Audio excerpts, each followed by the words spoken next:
Hello and welcome to another episode of Kia Electric News.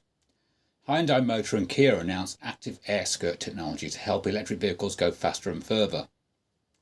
AAS technology controls the turbulence generated during high-speed driving by operating variably depending on the vehicle's speed. Installed between the front bumper and the front wheels, AAS is hidden during normal operation but operates at speeds over 80 km per hour when the aerodynamic resistance becomes greater than the air resistance and is stored again at 70 km per hour. Taking into account the specificity of the EGMP platform, it is positioned only in front of the tyres without completely covering the front end.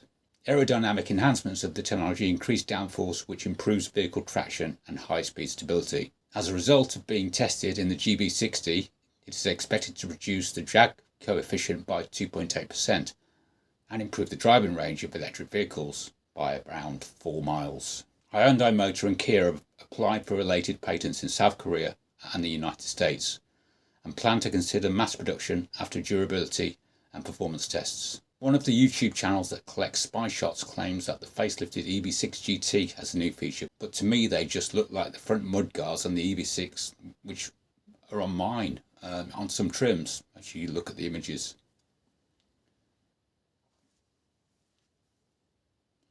Kia launches subscription service for over-the-air updates. This is a Kia press release catching up with what has been in the Kia Connect app for a few months already. For EV6 drivers, I think all we will get is the option to renew over-the-air update subscriptions and extending the Kia Connect subscription once that ends at the 7th year. Other items are in there for the Kia EV9 and probably facelifted EV6 when it comes out.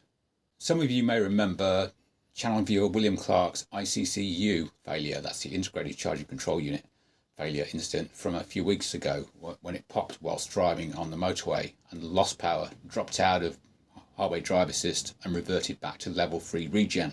William considers the lack of warning you have over the car when this happens as dangerous, so he wrote to the UK Driving and Vehicle Standards Agency to complain about it. In the US there has been a class action against Hyundai because of this. With William's permission, I will show you the reply he got from the DVSA. In summary, the DVSA has been in contact with Kia and are happy that the correct emergency measures are in place and also that the ICCU fix is applied to vehicles when the car is in for the next service.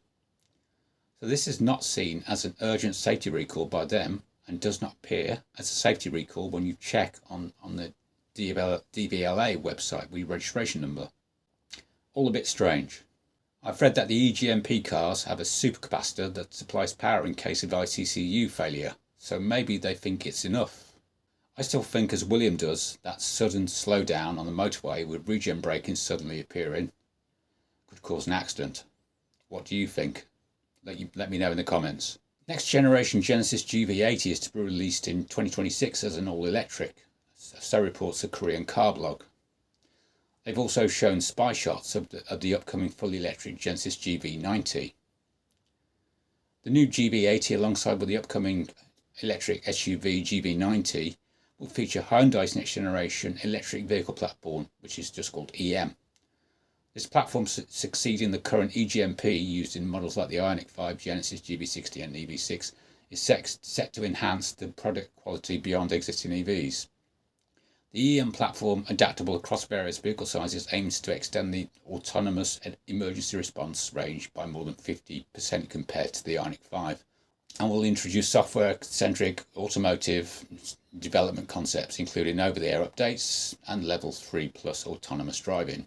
Kia has announced its 2023 fourth quarter business results, and also Hyundai has announced its annual results for the whole group. So, according to the Korea Herald, Hyundai Kia retains global number 3 spot as profits top Tesla's even. Amazing. Hyundai Motor Group has retained its position as the world's third largest automaker for the second year, trailing only Toyota Motor and Volkswagen Group, based on its 2023 fourth quarter and yearly financial results disclosed on Thursday. The Korean automotive giant comprising the Hyundai, Kia and Genesis brands sold approximately 7.32 million vehicles last year, marking a 6.7% year-on-year increase from 2022. Kia in particular hit a record operating margin of 11.6%, surpassing traditionally high-profit automakers like Tesla, which reported a 9.2% margin for 2023 on Wednesday. Kia plant completes its upgrade for EV production. Korea Herald reports that the Kia Gwangyong plant, sorry if I've mangled it, has completed its upgrades for EV production. Kia's second auto manufacturing plant in Gwangyong will resume operation in February after an 8-month refurbishment to prepare the plant for electric vehicle production, industry sources said Tuesday. The company reportedly announced to the factory's production line staff, who were on paid leave during a months-long shutdown, that they would start working from January the 30th. An official from Hyundai Motor Group confirmed the factory will reopen soon without sharing details.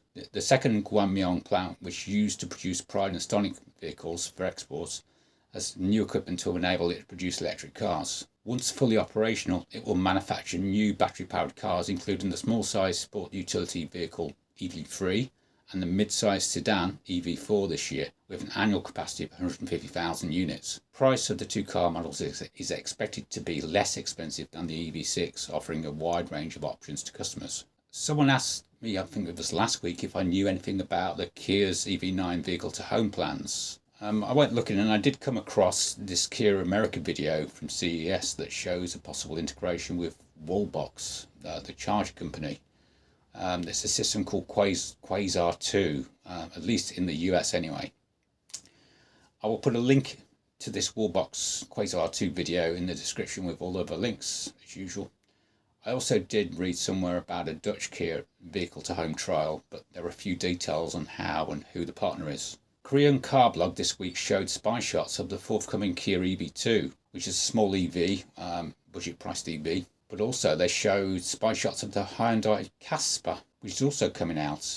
They look very similar on the back end, even though the Caspar is like a multi-fuel vehicle. You put the images side by side, you can see. Korean Car Blog also showed an image of the forthcoming Ioniq 7 SUV with most of the cladding removed.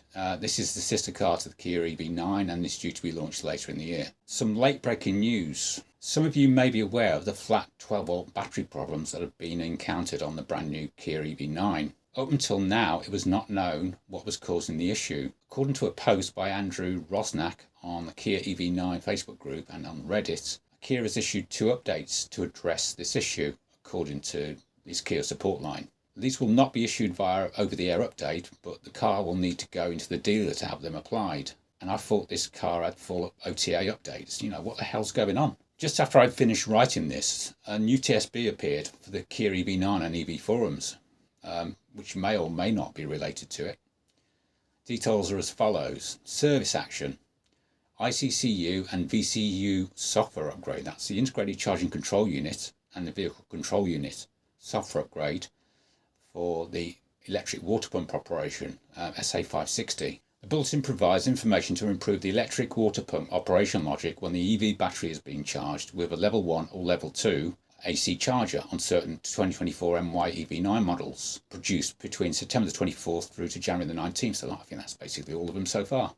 A deviation may develop between the internal temperature and sensing temperature of the ICCU during high current AC charging and predominantly in cold weather environments.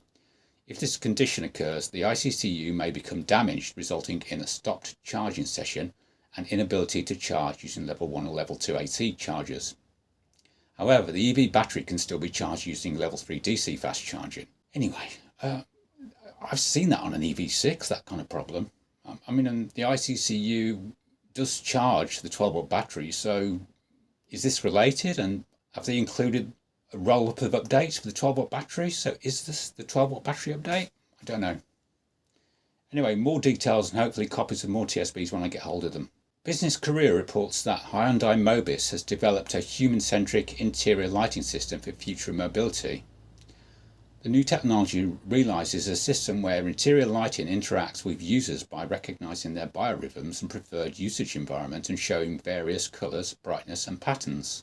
As the global automotive industry is rapidly shifting to future mobility, including electric vehicles and autonomous driving, this technology was developed to maximise user experiences and satisfaction by redefining the functions and purposes of vehicle interior lighting. I now present an edited down version of the Hyundai Mobis YouTube video of the new feature, where they go through all of the things and ways that they thought of. This is not here now, but I'm sure it's coming.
for now. Please feel free to support this channel by subscribing and liking or giving super thanks. Or if you're also in the UK, you can also use my Octopus and Electroverse referral codes, which can be found in the show notes in the video. Thank you for watching.